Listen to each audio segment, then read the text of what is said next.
다윗의 아들 예루살렘 왕 전도자의 말씀이라. 전도자가 이르되 헛되고 헛되며 헛되고 헛되니 모든 것이 헛되도다. 해 아래서 수고하는 모든 수고가 사람에게 무엇이 유익한가?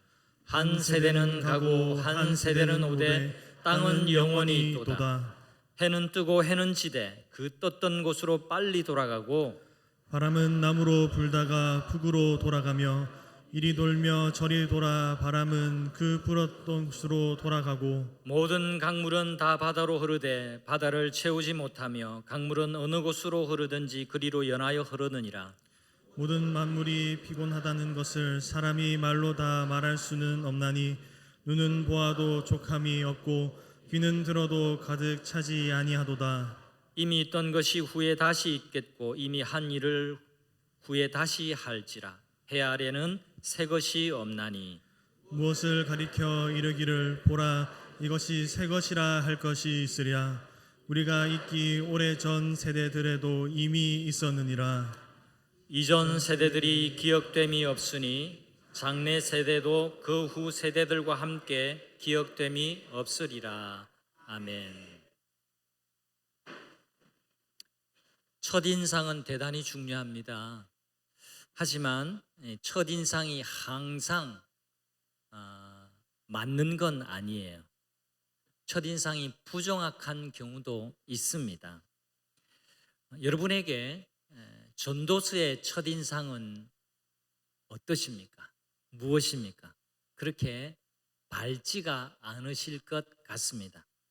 마치 전도서가 인생의 허무를 말하는 허무주의를 강조하고 있다라는 인상을 주기 때문에 그렇습니다. 첫인상, 전도서의 첫인상이라고 할 수 있는 2절의 말씀은 이렇습니다. 전도자가 이르되 헛되고 헛되며 헛되고 헛되니 모든 것이 헛되도다. 이 짧은 한 구절에 헛되다라고 하는 말이 무려 5번이나 나옵니다. 그리고 이 헛되다라는 표현은 전도서 전체에 38번이나 반복하고 있는데요. 그만큼 이 전도서의 기록자인 솔로몬이 강조하고 싶은 부분이기 때문에 그렇습니다. 여기서 우리 모두 놓치지 말아야 할 중요한 점이 있습니다. 전도서는 허무주의를 말하는 책이 아니라는 점입니다. 전도서가 성경에 속해 있는 성경 말씀이라는 사실을 우리가 한순간도 놓쳐서는 안 돼요. 전도서에서 말하는 헛됨은 세상에서 말하는 허무주의가 아니라 하나님이 없는 인생의 허무함입니다. 그냥 허무함이 아니라 하나님이 없는 인생이 얼마나 허무한지를 적나라하게 우리에게 알려주고 있는 책입니다. 솔로몬이 인생의 말년에 깨달은 지혜를 우리 후대 세대를 위해서 남겨놓은 지혜의 글이 전도서인데요. 솔로몬이 깨달은 것 2가지를 오늘 말씀 증거하겠습니다. 첫 번째는 인생이 헛되다라는 겁니다. 근데 이 인생이 헛되다라는 말은 어디서도 많이 듣는 이야기인데 잘 들으셔야 됩니다. 전도서가 말하는 헛되다라는 것은 세상에서 들을 수 있는 인생이 헛되다라는 이야기하고 좀 다릅니다. 여기 헛되다라는 말은 제가 괄호로 설명을 짧다라고 해놓았는데요. 2절의 말씀을 다시 한번 함께 읽어보겠습니다. 전도자가 이르되 헛되고 헛되며 헛되고 헛되니 모든 것이 헛되도다. 여기 헛되다라는 말의 히브리어는요, 원어는 헤벨이라는 말이에요. 이 헤벨이 무엇을 뜻하는지를 파악하는 것이 전도서 말씀을 이해하는 데 열쇠가 됩니다. 헤벨, 이 헛되다라는 헤벨은 입김이고 수증기라는 단어의 의미입니다. 여러분, 이제 겨울이 곧 될 텐데요. 겨울이 되면 우리 입에서부터 입김이 나옵니다. 여러분, 입김이 낮에까지 우리를 따라다니지 않거든요. 입김은 그냥 우리 입에서 잠깐 이렇게 나왔다가 금세 사라져 버립니다. 입 밖으로 내뿜은 입김은 공중에서 흔적도 없이 흩어져 버려요. 수증기도 그렇죠. 물이 끓는 동안 잠시 보이다가 금세 사라집니다. 물이 끓는 동안 계속해서 연기가 막 이 여기를 가득 채우지를 않아요. 금세 주전자 꼭지에 나오는 수증기가 보이다가 사라져 보이는 것이 그게 수증기라는 말입니다.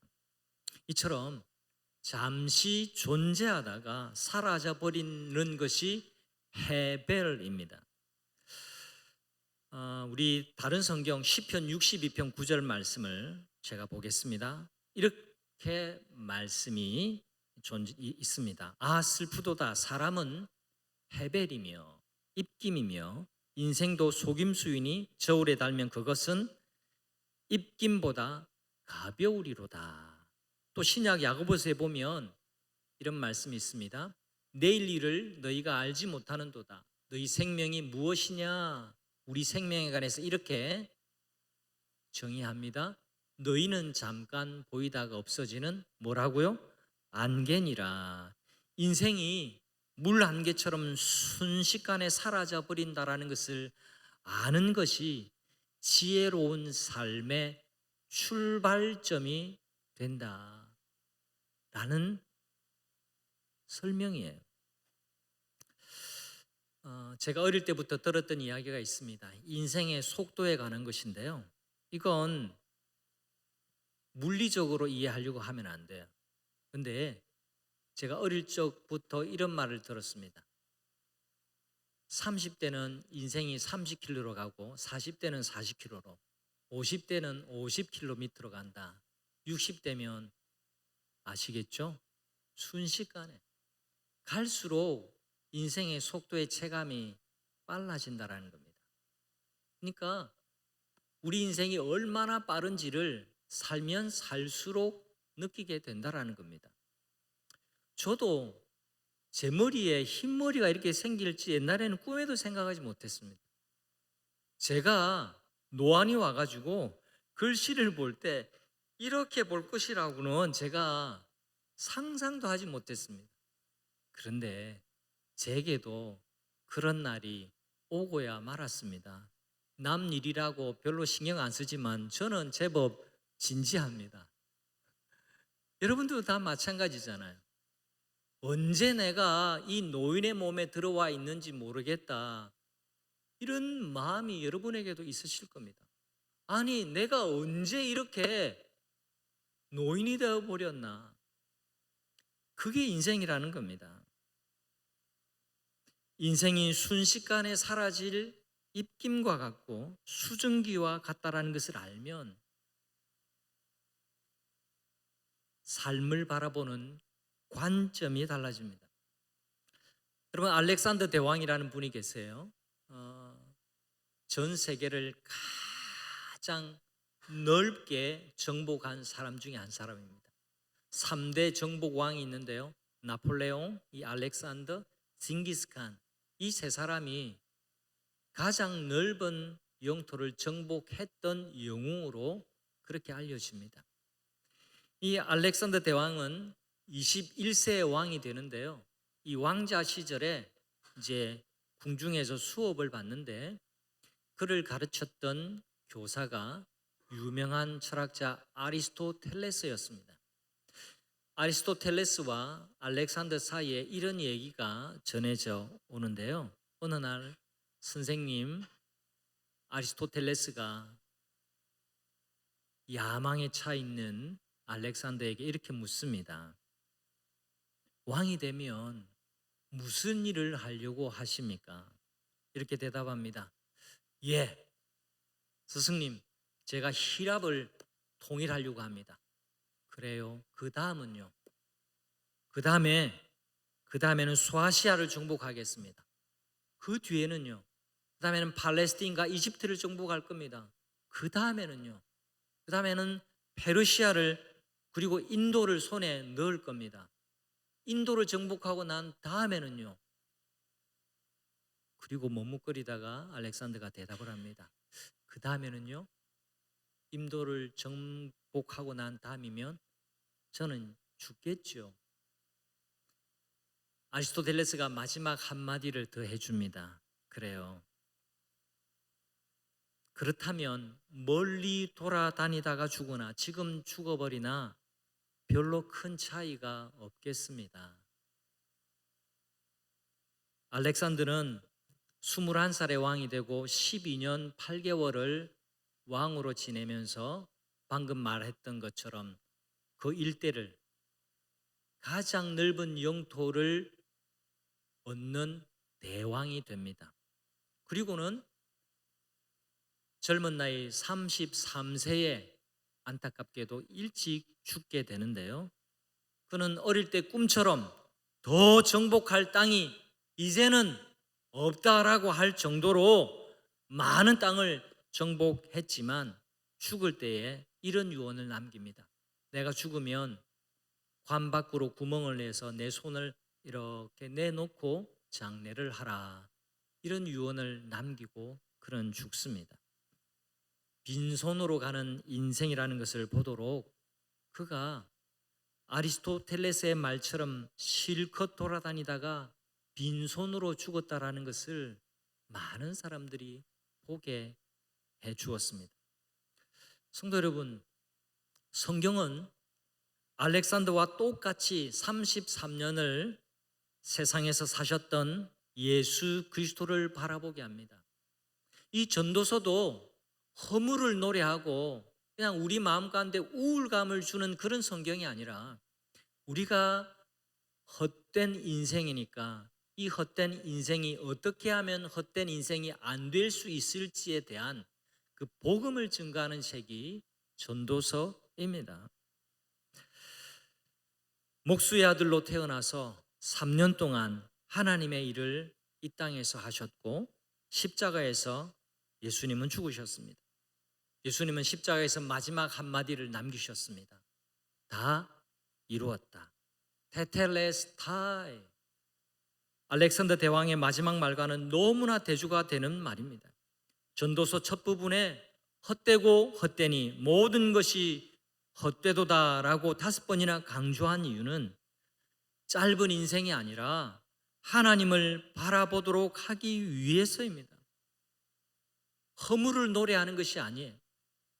하나님의 아들 예수 그리스도를 바라보게끔 합니다. 바울은 복음으로 충만한 삶을 산 사람이었습니다. 그래서 복음 때문에 자신은 헛되게 살지 않았다라고 말하고 있습니다. 고린도전서 15장 말씀 우리 다 같이 한번 보겠습니다. 바울이 남긴 글입니다. 우리 같이 한번 읽어볼까요? 그러므로 내 사랑하는 형제들아 견고하며 흔들리지 말며 항상 주의 일에 더욱 힘쓰는 자들이 되라. 이는 너희 수고가 주 안에서 헛되지 않은 줄 알미니라. 우리의 모든 수고는 주님 안에서 헛되지 않음을 믿으시기를 바랍니다. 우리 인생이 짧지만 짧은 것으로 끝나지 않아요. 영원하신 하나님을 바라볼 때에 우리 인생은 결코 헛되지 않습니다. 복음이 헛된 인생인 우리를 헛되지 않은 인생으로 바꾸어 주기 때문에 그렇습니다. 성도 여러분, 인생이 헤벨, 인생이 입김처럼 짧고 수증기처럼 한순간이다라는 것을 인식하고 마음으로 깊이 깨닫고 우리가 영혼을 바라보고 살면 더 이상 인생이 허무해지지 않을 줄 믿으시기를 바랍니다. 솔로몬이 깨달았어요. 인생이 너무나 짧다라는 것. 그래서 그는 그의 이야기를 이어갑니다. 그가 주는 또 다른 지혜는 두 번째, 자신의 한계를 인정하며 하나님의 다스림을 구하면서 살아야 하는 인생이라는 것을 우리들에게 말해주고 있습니다. 왜 우리의 한계를 인정해야 할까요? 우리가 헤벨이기 때문에, 우리 인생이 너무나 짧기 때문에 우리의 한계를 인정해야 해요. 우리 3절 말씀을 함께 읽어보겠습니다. 해 아래에서 수고하는 모든 수고가 사람에게 무엇이 유익한가? 여기 수고라는 단어가 2번 반복하고 있는데요. 여기 수고하다라는 표현은 고통을 수반한 인간의 계속되는 노력을 의미합니다. 이렇게 고통스러운 삶을 최선을 다해서 노력하며 살아도 결국에는 남는 것이 해벨, 헛됨 뿐이기 때문에 이 인생이 무엇이 유익한가? 아무것도 남는 것이 없다라고 그는 말합니다. 여기서 해 아래라는 말이 중요한데요. 해 아래는 뭐냐? 하나님을 의식하지 않고 초월적인 것에 무관심한 이 세상, 해 아래 있는 우리가 살아가는 이 땅의 세상을 말합니다. 해 아래 수고하는 모든 수고가 사람에게 유익하지 않다, 남는 것이 없다라고 말하고 있습니다. 여러분, 해 아래는 뒤집어 보면 해 위에 세상이 있다라는 것을 전제하고 하는 말이죠. 우리가 알아야 됩니다. 이 세상 천지 만물을 주관하고 다스리시는 하나님이 해 아래가 아니라 해 위에 살아 계시는 줄을 믿으시기를 바랍니다. 또 9절을 보면 해 아래는 새 것이 없나니 말합니다. 너무나 유명한 구절이죠. 해 아래 새 것이 없어요. 해 아래 세상에서는 새 것이라고 부를 만한 것이 없다라는 이 사실을 아는 것이 그게 지혜라는 겁니다. 한번 따라서 하실까요? 해 아래는 새 것이 없습니다. 여러분, 이 말을 믿으십니까? 믿으셔야 합니다. 이 말의 의미를 아셔야 됩니다. 여러분, 해 아래 새 것이 없다고 하는데요, 우리 주변에 보면 새 물건 천지입니다. 새롭게 탄생하는 기기들이나 물질들이나 상품들이 얼마나 많은지 몰라요. 근데 그걸 의미하지 않습니다. 해 아래 새 것이 없다라는 것은 그걸 말하는 게 아닙니다. 제가 한 번 더 설명하겠습니다. 여러분, 지금 우리가 살아가는 해 아래는요, 갈수록 과학이 발전하고 기술은 진보하고 있습니다. 그러나 인간은 달라지지 않았어요. 여기를 주목해 보셔야 됩니다. 옛날보다 살기 많이 좋아졌고, 옛날에 없던 기기들, 옛날에 없던 기술로 말미암아서 인간이 살아가는 삶은 향상되어졌지만 인간은 달라지지 않았습니다. 인간은 진보하지 않았습니다. 이렇게 한번 설명해 보겠습니다. 옛날에 비해서 지금 얼마나 과학과 기술이 눈부시게 발전했는지 모릅니다. 하나만 예를 들어 보겠습니다. 제가 어릴 적 여기 이 휴대폰 제가 들고 다닐 거라고 생각해 보지 못했습니다. 여기 계신 저하고 비슷하거나 저보다 연배가 많으신 분들, 여러분, 휴대폰, 내가 전화기를 내가 들고 다닐 거라고 생각해 보신 적이 있습니까? 전혀 생각하지 못했습니다. 저는 면 소재지에서 살았는데요, 제가 초등학교 때만 해도 저희 집에 전화기가 있기는 했는데 검정색 작은 전화기였습니다. 들고 이렇게 돌리는, 손잡이 꼭지 잡고 돌리면 교환원이 받아요. 그때 저희 집 전화번호가 114번이었습니다. 잊혀지지 않아요. 114번에서 이 신호를 줘서 하면 교환원이 받습니다. 215번 바꿔주세요 하면 215번 그 코드에 있는 구멍에다가 딱 끼우고 하면 제가 215번 집하고 통화를 할 수 있는 겁니다. 한동안 그렇게 살았습니다. 모르세요? 그리고 얼마 지나지 않으니까 동그란 게 나와가지고 거기 이렇게 돌리면서 이렇게 전화를 하더라고요. 그 다음에는 버튼, 이게 시간이 좀 걸리니까 0을 돌리려면 한참 이렇게 돌아가야 돼요. 그러니까 이제 버튼이 나오더라고요. 그 다음에 삐삐가 나오고, 그 다음에 들고 다니는 전화기가 나오는데 그건 전화기에 불과했습니다. 근데요, 요즘 우리가 들고 다니는 이 전화기는 전화기가 아니에요. 이건 전화기라고 부르시면 안 돼요. 이건 컴퓨터예요. 요즘 이것 가지고 온갖 일들을 다 합니다. 이것 하나 있으면 못하는 것이 없을 정도입니다. 커다란 컴퓨터, 액정 모니터 거기 앉아서 이렇게 작업하는 시대하고는 많이 달라졌습니다. 전화기 하나만 봐도 그렇습니다. 또 다른 이야기 할 수 있지만 전하기에서 끝내도록 하시죠. 여러분, 그러나 이렇게 많이 기술이 진보하고 발전했지만 그러나 인간의 진보는 없습니다. 하나님을 떠난 해 아래 세상에서는 빈부 차이가 여전합니다. 계급 간의 갈등은 사라지지 않습니다.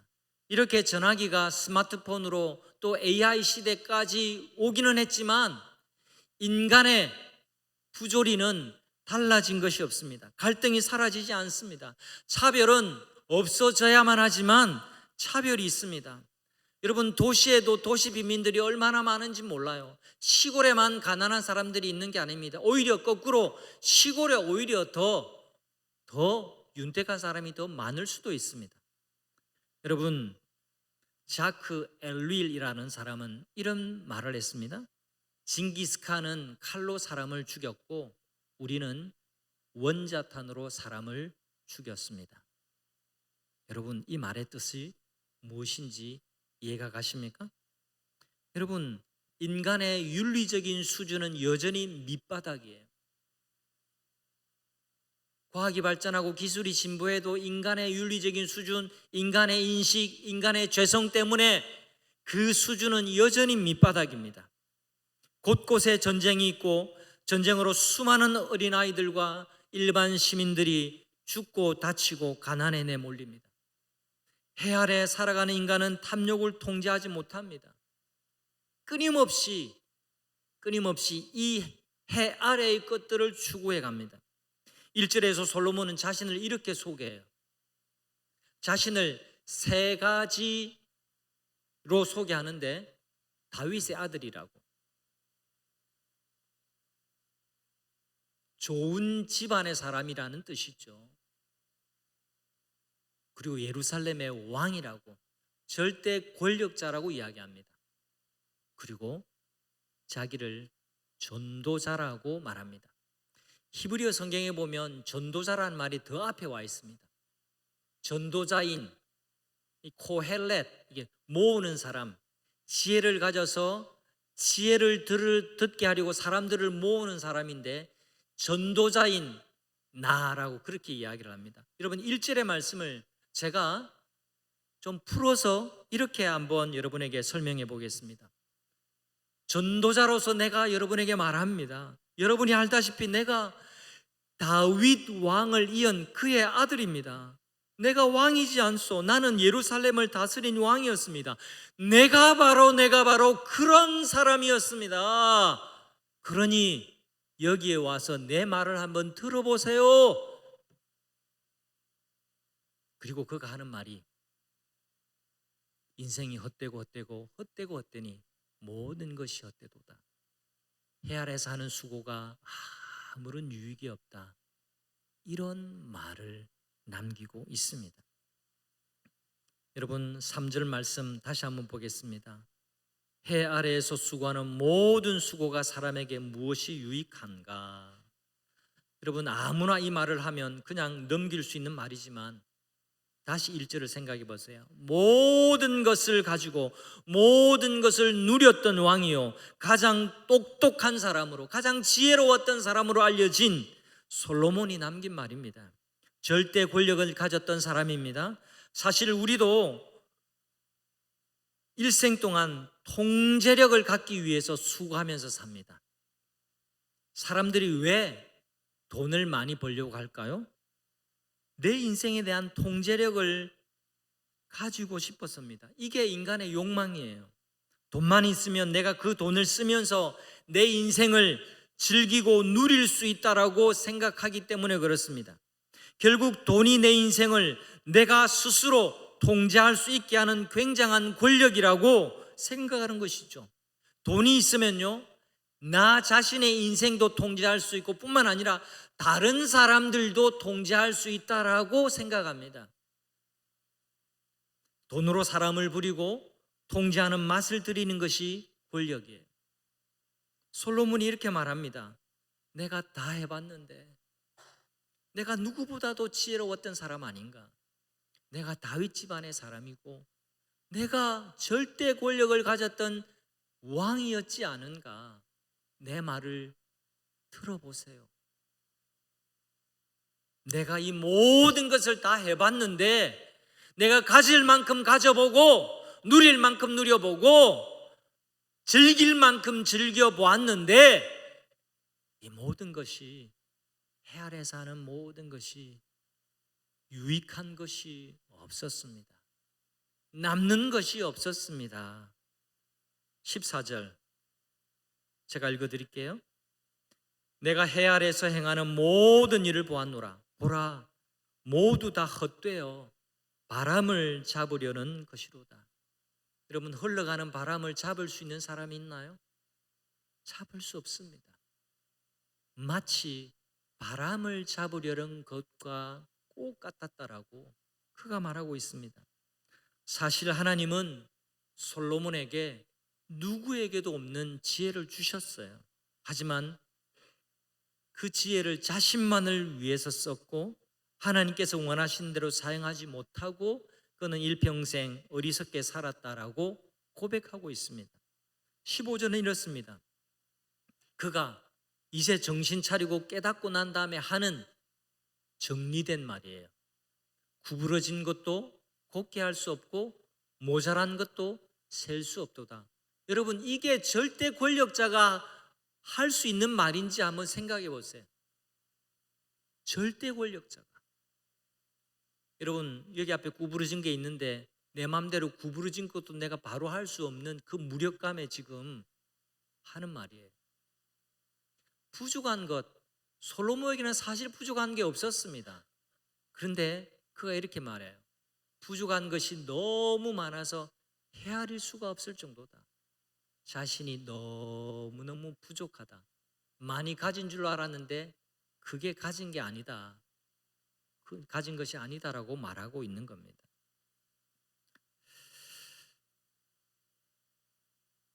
이도 저도 할 수 없는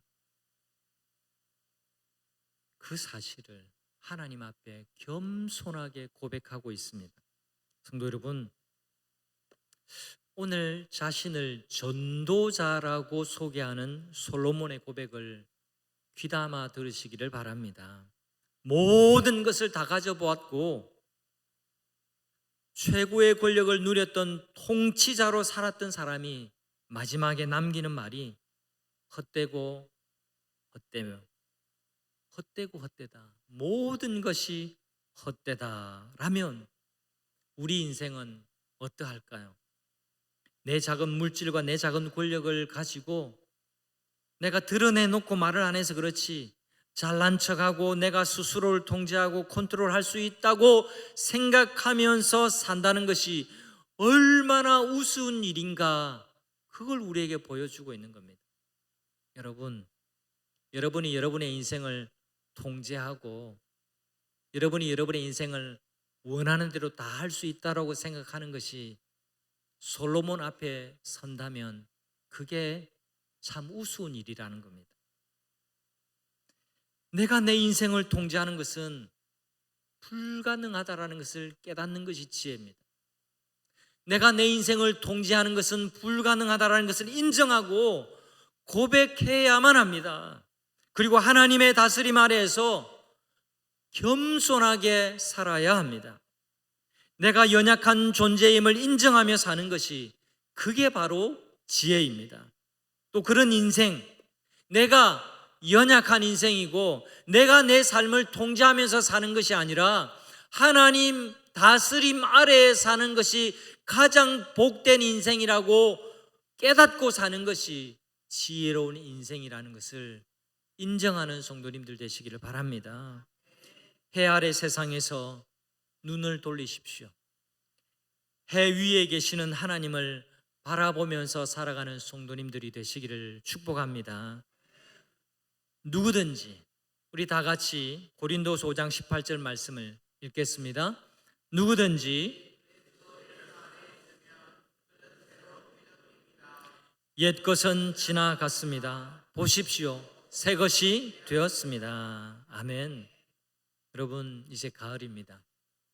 내 인생이 이 가을에 떨어지는 낙엽 같은 인생이 아니라 하나님의 다스림 아래에서 영원히 살아가는 인생임을 기억하시기를 바랍니다. 믿음으로 받아들이시기를 바랍니다.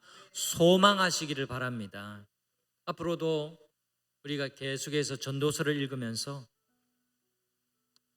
하나님이 주시는 인생의 의미, 또 하나님이 주시는 인생의 기쁨을 충만하게 누리는 성도님들이 되시기를 축복합니다. 우리 다 함께 자리에 일어나셔서 헌신 찬송 올려드립니다.